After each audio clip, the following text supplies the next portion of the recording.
अस्सलामुअलैकुम, welcome back my YouTube channel. कैसे हैं आप सब? उम्मीद करती हूँ आप सब बहुत अच्छे होंगे। अल्हम्दुलिल्लाह से मैं भी बिल्कुल ठीक ठाक हूँ।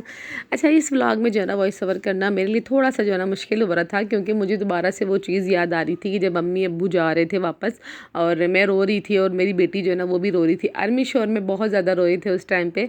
अच्छा, पहले ऐसे होता था ना कि जब भी अम्मी अब्बू आते थे ना मिलने के लिए तो हम उनके सामने कभी भी नहीं रोए, और अम्मी का भी ऐसे ही, वो भी ना ऐसे छुप छुप के आंसू साफ़ कर रही होती हैं अपने, और मैं भी जो है ना छुप छुप के आंसू मतलब हमें पता होता है कि हम लोग रो रहे हैं, लेकिन हमारी कोशिश होती है हम एक दूसरे के सामने ना रोएं।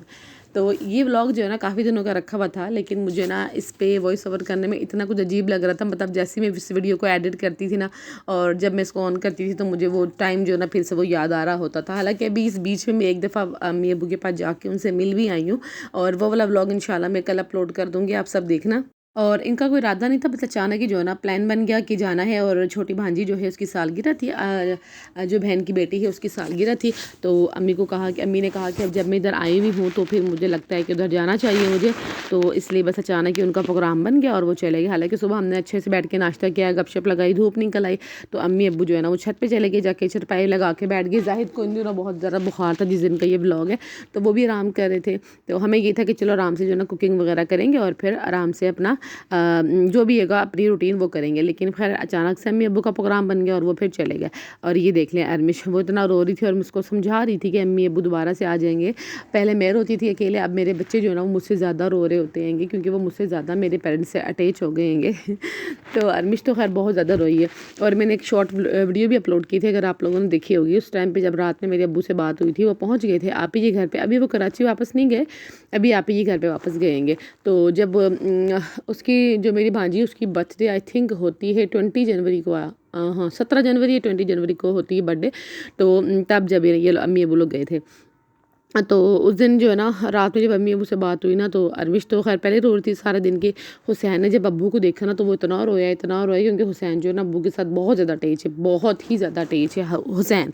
ऐसा ना बड़ा हो गया तो वो समझदार है, वो समझ जाता है कि आए हैं तो उन्होंने अपने घर वापस जाना है, कितने भी दिन रह लेंगे वापस तो अपने घर जाना है, तो वो समझ जाता है। लेकिन जो छोटे बच्चे हैं ना वो नहीं समझते, वो कहते हैं वो क्यों गए, वो हमारे घर पर क्यों नहीं रहते, वो क्यों चले गए। और अभी जो है अम्मी अब्बू गए थे आप ही के घर पे वापस, क्योंकि आप ही के घर मेरे घर से तकरीबन को 3 घंटे लग जाते हैं। अगर मैं बस में ट्रैवल करूँ या कभी बाइक पे भी जाऊँ तो तकरीबन कम से कम 3 घंटे तो लग जाते हैं आराम से। तो खैर वो वहाँ चले गए। और जब भी जितने दिन अम्मी अब्बू मेरे पास से, जब अरमिश की और छोटे बेटे की बात होती थी ना अपनी खाला से, मेरी बड़ी बहन से, तो वो ये कहती थी आंटी जलन हो रही है ना आपको, देखिए नाई नाना हमारे पास आ गए तो आंटी आपको जलन हो रही। तो वो आंटी को रोज़ फ़ोन करके ना अपनी जलाते थे, क्योंकि जब अम्मी अब्बू वहाँ पर थे ना तो वो उसको रोज़ यही था कि कब आओगे कब आओगे। और जिस दिन अम्मी अब्बू इधर आ गए उस दिन उन्होंने रोज़ अपनी आंटी को फ़ोन करके बोलना, हाँ आंटी अब आपको जलन हो रही है ना। तो ये सारी सूरत हाल थी। खैर अम्मी अब्बू जब चले गए तो फिर समझ ही नहीं आया क्या पकाना है क्या नहीं। अम्मी अब्बू थे ना तो एक रूटीन थी कि टाइम पे पकाना है, ये करना है, गपशप लगाते हुए पता ही नहीं लगता था टाइम का। और मेरे अब्बू बहुत हेल्प करते थे मेरी, हर चीज़ मुझे कट करके दे देनी जो भी पकाना है, और वो हर चीज़ कट करके देते थे। और अम्मी पास बैठी होती थी, बता रही होती थी ऐसे करो वैसे करो, और हम लोग कर रहे होते थे। तो बड़ा अच्छा टाइम गुजर गया अल्हम्दुलिल्लाह। और पता नहीं क्यों अच्छा टाइम बहुत जल्दी गुजर जाता है। मुझे ऐसा लगता है कि मेरी लाइफ में जब जब कुछ अच्छा टाइम आता है वो बहुत जल्दी गुजर जाता है। मैंने आंखें बंद की और आंखें खोली, इस तरह से ना मतलब आँख झपकते ही जो है ना अच्छा टाइम गुजर जाता है। तो खैर हलीम पकाने का इरादा था। जैसे ही मैंने दाल का पैकेट खोला और मैंने उसको भिगो दिया, और आधे घंटे बाद मेरे हस्बैंड को मैंने कहा चिकन ला के दे दो। तो जब वो शॉप पे गए तो पता लगा जी शॉप बंद है, क्योंकि आज शादी थी, तो इसलिए जो है ना वो पास वाली जो शॉप है वो भी कोई रिलेटिव ही हैंगी जहाँ पे शादी में मुझे भी जाना था, तो वो दोनों शॉप बंद थी। तो अब क्या करती, तो खैर दाल भिगोई हुई थी, मैंने कहा चलो कल कर लेंगे, मौसम तो अच्छा ही है। खैर हस्बैंड जो है ना वो फिर आते हुए फ्रूट्स ले आए थे, तो मैंने कहा चलो मैं इस बास्केट में डाल देती हूँ जो भी फ्रूट्स हैंगे। और कपड़े वगैरह मैंने प्रेस कर लिए थे। शादी पे सिर्फ मैंने और एडमिशन ने जाना था, और जो मेरे हस्बैंड है और वो 2 बच्चे हसन और हुसैन, उन्होंने अपने पापा के साथ घर पर रहना था, और मैंने और एडमिशन ने हमने सिर्फ जाना था। और मैंने भी अपनी एक गली वाली खाला है उनके साथ चली गई थी, और कुछ भी शूट नहीं किया शादी पर जब मैं गई थी, क्योंकि मोबाइल जो है बच्चों को देके गई थी, क्योंकि बच्चे जो है ना मोबाइल के बगैर तो आपको पता है टिकते नहीं है, तो इसलिए जो है ना मोबाइल दे के चली गई थी। और हस्बैंड जो है ना वो आराम करते रहे, बच्चे जो है ना मोबाइल में लगे रहे। खैर बहुत लेट हो गया था, मुझे था कि जल्दी आ जाएंगे, लेकिन शादी ब्याह का फिर ऐसे ही होता है, देर से वेट तो खैर हो जाती हैगी।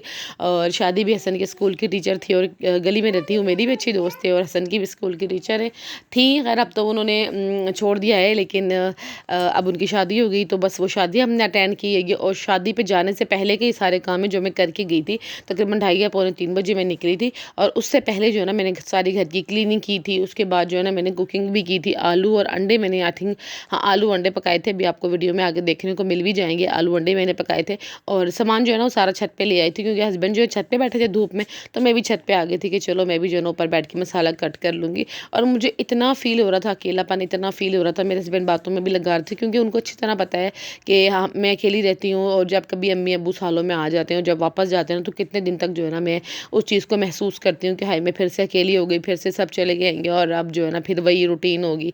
तो मैं बहुत ज़्यादा इन चीज़ों को महसूस करती हूँ। इवन कि मैं अभी आपको बताऊँ, अगले व्लॉग में मैंने जैसे को आपको बताया, मैं मिलने गई थी अम्मी अब्बू के पास, क्योंकि मेरे भांजों का और भांजी का कीका था, तो मैं वहाँ गई हुई थी। तो जब मैं वहाँ से आई हूँ ना, तो मैं फिर भी खामोश रही, लेकिन जैसे मैं घर पे आई हूँ ना, मैं इतना रोई हूँ बैठ के, इतना रोई हूँ, हद से ज़्यादा। मेरा रोना ही नहीं बंद हो रहा था, मुझे इतना ज़्यादा फ़ील होता हैगा, बहुत ज़्यादा। क्योंकि एक शॉर्ट सी फैमिली, शादी से पहले हम 5 बंदे थे, फिर सबकी शादियाँ हो गई, एक एक बंदा इंक्रीज़ हो गया, उसके बाद बच्चे हो गए, फैमिली बढ़ गई। लेकिन जो चीज़, जो जगह बहन भाइयों की और जो जगह माँ बाप की है ना, वो जगह कभी कोई नहीं ले सकता। बेशक उस जगह पे 10 बंदे प्यार करने वाले क्यों ना हो, 10 बंदे आपको सपोर्ट करने वाले ही क्यों ना हो, लेकिन उनकी जगह, उनका जैसा प्यार, उनके जैसा हौसला देने वाला कोई भी नहीं है दुनिया में। और मैं अपने आप को सबसे ज़्यादा खुशकिस्मत समझती हूँ इन मामलात में, कि मैं अपने, मेरे माँ बाप, मेरे बहन भाई बहुत अच्छे, बहुत अच्छे। मतलब मुझे ऐसा लगता है कि क्योंकि मैंने बहुत सारे हर तरह के माँ बाप देखे, मैंने तो इतने ज़्यादा गहराई में जाके वो माएँ भी देखी हैं जो अपनी औलाद को पूछती भी नहीं है, क्योंकि खुद मेरी आंखों देखा हैगा। वो माएँ भी मैंने देखी जो अपनी औलादों को बदवा दे रही होती हैं कि बैठ के। तो अल्हम्दुलिल्लाह अल्हम्दुलिल्लाह मेरी माँ मतलब मेरे लिए दुनिया में जन्नत में कहती हूँ मैंने देखी है। अगर मैं अपनी माँ को देखती हूँ ना, मुझे इतना सुकून आता है ना, मतलब मेरे दिल की गहराइयों में मुझे इतना कुछ सुकून आता है, लफ्ज़ों में शायद मैं वो चीज़ बयान ना कर सकूँ। तो बस इतना कहूँगी कि जिनके माँ बाप ज़िंदा है ना, उनकी कदर करें, कि आपके माँ बाप ज़िंदा हैं उनकी खिदमत करें। बेशक वो, अगर आपके माँ बाप आपके साथ बेशक कितना भी बुरा सलूक करते हैं, ये होता है ना कि कोई पेरेंट्स होते हैं उनका सलूक अपने बच्चों के साथ अच्छा नहीं होता, तो वो जैसा भी करते हैं, लेकिन आप अपनी तरफ से कोशिश करें कि आप अपना अपना जो बिहेवियर है ना वो अच्छा रहे, कि आप अपना जो है ना उनके साथ सलूक अच्छा रखें। क्योंकि ये ऐसे रिश्ते जो एक दफ़ा चले गए दोबारा आपको नहीं मिलेंगे पूरी दुनिया में।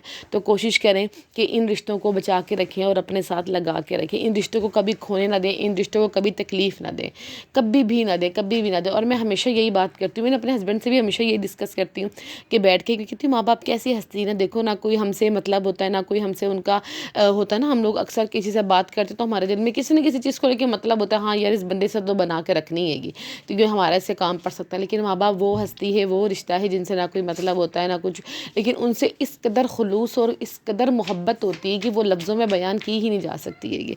और अभी रिसेंटली कुछ टाइम पहले मेरी एक बहुत प्यारी दोस्त है जिनका चैनल भी था, अभी वो चैनल पे काम नहीं कर रही, AH किचन एंड व्लॉग्स।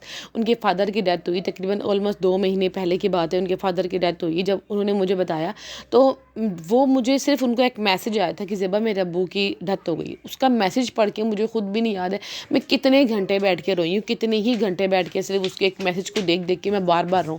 मैं बार बार उसका मैसेज खोलती थी और बार बार रोती थी। मैं कहती थी या अल्लाह ये कैसी क़यामत है जो उसके ऊपर टूटी है, वो क्या कर रही होगी, उसको कैसे सब्र आ रहा होगा। और अक्सर अभी मैं कम्युनिटी पे या मैं कम्युनिटी में व्हाट्सएप पे स्टेटस लगा रही होती हूँ ना अपनी अम्मी अब्बू की पिक्चर या कुछ इस तरह की, तो नीचे मैंने कैप्शन दिया होता है ना कि miss you Nana from Armish Hussain Hasan. तो कहती है, तो उसका अक्सर कमेंट आता है, कहती है मेरे बच्चों की तो नाना अबू वापस नहीं आएंगे। तो मेरा दिल ना चीर के रख देते हैं उसके वो अल्फाज, और मैं समझ ही नहीं पाती। कुछ दिन टाइम पहले मैंने उसको फ़ोन किया था, उसको बहुत हौसला दिया था, लेकिन मैं क्या हौसला देती, मैं खुद ही रोई जा रही थी और वो भी रो रही थी और मैं खुद भी रोई जा रही थी। तो ये इतनी अनमोल हस्ती हैं जिनके ज़िंदा हैं, प्लीज़ उनका ख्याल रखें, उनको संभाल के रखें। अल्लाह की कसम ये नेमतें अगर आपसे नाराज़ हो जाए ना तो आपका कख कुछ नहीं रहता।